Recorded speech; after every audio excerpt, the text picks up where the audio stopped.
Hey guys, what's going on? It's your man, the Authority, back with you once again today for another video. Before we get started, guys, please make sure, as always, that if you guys do enjoy this video, that you make sure that you leave that, hit the like button, subscribe, turn notifications on if you want to see more of my videos, and make sure that if you make it all the way from this point forward to the end of the video, that you leave that comment hashtag to the end like it says on screen. Down in the comment section below, you will receive a shout out via my Twitter as an appreciation for you watching the whole video. So as you guys can see, we're doing another reaction video today. This is to the new Destiny 2 ViDoc, Light in the Darkness. This just premiered about a half hour ago. Not gonna lie, guys, this is gonna be my second time essentially reacting to it, but I don't mind because I did not realize that I did not have my audio settings correct during my recording software, so it was recording the video but not any audio, so I'm going back through this. However, I will say that I will try to keep this reaction as fresh as possible for you guys. So without further ado, let's get right into the video. I know what you're wondering. What is true and what is false? The Witch Queen is an unsettling mystery. Our biggest foe, Savathun, has our grandest tool, the light. Just paying off narrative threads that we planted way back in Destiny 1. Literally since the beginning, with knowing about Savathun and everything. The stakes in the universe are rising, and it's the greatest challenge that we've ever faced. Back to that, I'm just gonna lower the volume just a little bit. I don't want to be too loud for you guys. We're really But I still want you to hear it, obviously. Discern what's in front of us and what's lurking just underneath the surface. What is your truth now? Instead of future hive worm gods again. In the Witch Queen narrative, and that's just scratching the surface of what we're going to get into this year. All right. See what you got in store for us. Not like I already don't know. Witch Queen and Season of the Risen is. But I kind of want to see if I recognize anything that I haven't seen. But again, I love this new cutscene style. That right there. I hope that they start doing more stuff like that because that looked pretty good. I mean, this is the stuff they've been doing recently looks dope. But I mean, that if they kind of keep it to where that's more like that free motion style, that'd be really cool. I think that'd be dope. About Savathun for years and just bits and pieces, and then like you see it slowly building over seasons until we come to this huge critical point. Savathun's no longer just someone you hear about. She's not just interfering in little ways. She's now ready to take center stage. Yeah, which is insane considering, like they said, it's like we have literally been hinting at Savathun for so long. It's insane. Dancing through motion in some way. Light offers us a fresh start. She's very manipulative. She is very ethereal, but she also has like that creepiness to her as well. True. Help us out with this pyramid ship problem that's coming our way. But the reality of the situation is Savathun is only on Savathun's side. Yeah, that is kind of true. The fact that, you know, even though she wanted to help us back in Season of the Lost, She has played us she knows us inside and out. And she's been a step, you know, the fact that the whole way. So she wanted to claim to be wanting to help us, but this whole time she's been just manipulating, you know, pieces for her advantage. I'll hold you to it. And again, I also noticed in that last cutscene, that last scene where everybody's talking, there's no Osiris. So either Osiris is just, he is dead, or he is not fully recovered from being with Savathun, or at least in Savathun's clutches this entire time. The old hive areas, it's much more atmospheric, it's very dense, it's very claustrophobic, it's spooky. Yeah. And then when you make your way into the Lucent hive area, it's a lot more open and broad. And that is a very interesting point where it's like, you know, the original hive areas are kind of just all like desecrated, whereas like the new hive with the light is definitely a lot more brighter. You're looking at shapes, you're looking at these things within the world, and you're not entirely sure what they are, and you have to get close and you have to investigate. What's really going to be exciting for players is that they're going to get to play that part of psychic detective, trying to solve the many mysteries of the throne world. Witch Queen campaign, I think, is probably the most ambitious campaign we've made in a very long time. Yeah, I mean, considering the game has had over 1 million downloads for pre-orders already. Exotic missions or the mechanics you might find in a dungeon. You have to kind of think your way through. You have to figure out, like, hey, what do I need to do next in order to get to the end of this? We've got Savathun, right? The Queen of Lies. So this campaign is full of surprises. Yeah, to be fair, true. And you got to make sure that all of the abilities of the bosses would be something worthy of her. And as I kept thinking about this, you know, I felt like I was really becoming Savathun. We've also Right, and the legendary campaign as well. become legend. It's not Actually, I want to go back on that 1 second. Look at all those modifiers on screen, you guys. Like, holy crap. And it does, so it looks like one of the first missions is in fact on Mars, which is interesting. I want to go back real quick, sorry.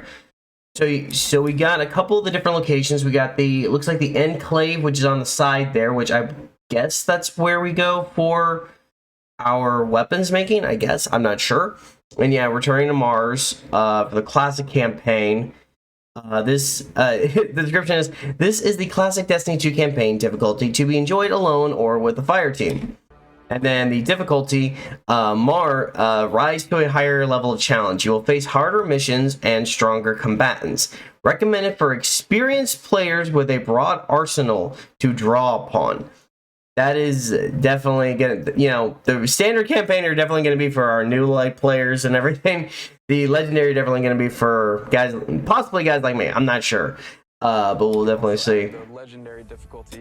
But first of all, that starting screen, that is dope. And again, you also notice some of the modifiers. So you got like, I guess going from left to right, you guys can kind of see it. Like, I'm looking at the skull one. That might be like bosses or more. I think that one's a sword, does more damage or something like that. Looks like you got like some of the fire pit stuff for acolytes and everything. But it also looks like from this image, it looks like we actually can identify what specific hive creatures or hive warriors as the specific types and everything like that. So obviously, you know, you got like the one in front with the void shields. That's obviously the knight or it could be another acolyte, but I want to say, yeah, it looks like acolyte, and then it looks like 2 acolytes. There's one that makes up the void shields for the Titan. You got the one for the solar, and then the arc, that's usually the wizards. So at least that might be easier to identify once you play the game and everything. Loaded with these moments that are going to be frustrating, almost like teeth gnashing, but when you get through those encounters, you're going to feel like really accomplished. Double rewards, yeah. As people who have worked on raids and dungeons before, being able to broaden that experience for any kind of player who comes in is really important. Yeah, I'm definitely glad they are going to put some challenge forward, because it's like, I want at least a decent challenge for when we start playing the main campaign. That's the one thing I've always been like with Destiny, where it hasn't really felt difficult. Shows up on our doorstep with the light. The first person to lend us help is Keitel. Right, yeah, so Keitel is going to be a significant factor to help us. We're using in season of the Chosen, and now she's going to help us use that against the Lucent Hive. When you're working with Keitel, she has a different approach. It's not about asking questions, it's about getting in there and extracting. We don't really understand what happened when Savathun actually was able to take the light. So the campaign in Season of the Risen in many ways is about that story. Oh yeah, in Season of the Risen, the new season that we're starting with. But yeah, it is interesting to think, like, what did happen? I mean, we don't know just yet what happens, how Savathun gets the light. I mean, did she get the light from her interactions with Osiris? The fact that she had him for so long to study the light? Perhaps maybe like Sagira. I've been saying those shells look a decent construction of Sagira, so maybe they're somehow connected to where it's like, hey, maybe instead of actually killing Sagira, they just captured her ghost and like we're experimenting on figuring ways to extract the light from it. I don't know. Using my powers against me. As soon as we see the knight pop its super, and it has... Oh, so it is a knight. So the acolytes are... Yeah, so that makes sense. And then it's like So yeah, that makes sense. So the knights have the void abilities, acolytes have the solar from the hunters, and then there's the arc, which are the witches, which makes sense. Does very similar thing as the player, like the arc wizard. The sparks go out, it's ready to go. If you're not smart about it, if you're not paying attention, you are essentially going to have to play that fight over again. If you're successful in taking down one of these hive units that are wielding the light, you actually have to go up and kill their ghosts. That was like one of my favorite things that we were able to do in this game, is just that moment where you crush the ghost. It's kind of this moral dilemma. A ghost is your companion, and now suddenly you have one in your hand and you're about to crush it. Yeah, that's actually a true point where you have to crush a ghost. That's actually a that's a very I still think that's a very good point. It's like, you know, we have ghosts ourselves. The fact we have to kill them, it's kind of crazy. And so we're going to need better, more powerful weapons and tools to fight against that threat. We did a bunch of work early on looking at various different types of weapons we could add to the sandbox. We wanted to introduce a special weapon archetype that was effective more at a middle range, but also had these kind of additional roles associated with it. The Glaive is a projectile weapon, and it is a shield, and it's a melee weapon. We wanted to keep that experience in first person. It has an immediacy that you don't really get when you're using a sword because the camera is so much further back. Because this is also a projectile weapon with a slower moving projectile, the onus of skill on aiming these weapons is about leading and compensating for the speed of the projectile and anticipating that. If you're in a really difficult encounter and one of your teammates dies somewhere out in the open where you normally wouldn't be able to get to them, you can bring that shield up and actually get the revive and then fall back. I mean, that is pretty cool, the fact that the Glaive still also has a shield as well. Trying to steal an extremely powerful weapon for her own use, and players will use the weapon crafting recipes that they find throughout the campaign in order to reconstruct this incredibly powerful and incredibly ancient weapon. When you put together your Glaive in the campaign, you just get a taste that that's what you want to do for the rest of the weapons that you get. Weapon crafting lets you target a specific role and go and build that, and you know how long it's going to take you to get there, and you get exactly the thing that you want. I really want to see what people do with it, and like the feedback that we're gonna get, and people sharing all of the It looks pretty cool. I mean, it looks interesting so far. And you want to be able to shape your guardian into what you want them to be. And this gives us a great opportunity to continue to do that. This is a really big season for weapons in particular. We've got 8 brand new exotics. The Osteostreaker. I'm sorry, how many new exotics? Brand new exotics. Did that man just say? Season for weapons in particular. We've got 8 brand new exotics. Okay, so he said 8. If you include the Osteostreaker, which is the SMG, the machine gun, the new grenade launcher that they just showed on screen, the one machine gun that they showed, you got 3 class-specific glaives, which I would assume they're exotics as well, possibly.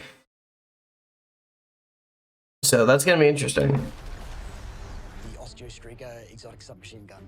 This is also, obviously, you're gonna have the raid exotic, which makes sense. Thorn and Touch Malice fires swarms of tiny homing projectiles that land on a target and then explode in this poison burst. We have an exotic machine gun where the whole idea is be the Colossus. You can launch a barrage of up to 20 homing missiles. It's a comical amount of projectiles on the screen. Yeah. That just looks ridiculous. For each class this time, and the exotic perks tie deeply into the mechanics of the classes. We think they're going to be really cool additions to build crafting. We've got, you know, the usual suite of raid weapons, destination, activity, seasonal. I recounted it this morning, and I think it's about 50 new weapons. That's still insane. We have 2 new exotic armors for each class, totaling 6, 1 stasis, 1 non-stasis. The Titan stasis exotic. Cast your barricade, and instead of, you know, this Traveler's Light and the Rally Barricade, you create a giant wall of ice. Even though this thing is massive, you still get all the benefits of a Rally Barricade. Which is dope. Warlock Void exotic, we called them the Devouring Rift legs because we wanted Empowering Rift to feel like it had a place in endgame content the way that Healing Rift does. Empowering Rift doesn't heal you, well, what if it did? Which is insane. In Season 16, you're going to see a massive... Now right here again, this is the one thing I hated that I wish was my original reaction. The fact that they literally, they skip over hunters again. Like, you're going to be like, okay, yeah, we're going to show off this cool new Titan Stasis exotic. And then we're going to show off, okay, the cool new Warlock Hunter exotic for non-state. Warlock exotic, the one that's Stasis or for Void possibly. Looks really, really cool. And yet, they don't show off Hunter again. I mean, they showed off Hunter in the one trailer they did about a few days ago, or last week. But even then, it was like the one that we have for the non-Stasis. It's a... arc one, they're like, oh, objects that are repelled from the whirlwind tier do extra damage. Whoopie fucking do. I'm sorry, like, I've said it once, I'll say it again. Hunters get the short end of the stick. Revamp to the Void sub, which is void shit, which is bullshit. This is a huge update and will allow players to build craft in ways that they've never done before. One of the things I am curious, I do want to go back and see. Okay, so... so I do want to see some of the echoes, because I figured the echoes, again, they're across all tiers. So echoes, you have melee final blows grants grenade energy, which, for the void subclass, for Night Stalker, that's not going to be that incredibly impressive, unless they do something great with it. Your lingering grenade affects vortex. Your lingering grenade effects, vortex grenade, void wall, void spike, and axion bolt have increased duration. Final blows when surrounded by combatants grant super energy. That could be really good, depending on that echo combined with Orpheus rigs. If they still work the same way with how Void 3.0 works with the Night Stalker subclass, that could be really, really good. One of the things we wanted to do is create a core set of verbs like we did with state. Okay, so we have one of the new Void aspects. I think aspects go differently between... No, I'm being in it. I think I'm overthinking it. I'm pretty sure... No, aspects and the echoes work across both as certain abilities. So you have Chaos Accelerant with one fragment slot. More than emptiness, and okay, so void passes through, growing evermore. So it amplifies, I guess, your grenades, I guess. Press, so for your grenade, hold to overcharge your grenade, making it deadlier and more effective. For vortex grenades, that increases the size and linger duration of the vortex. Axion bolts create an additional seeker. Scatter grenade has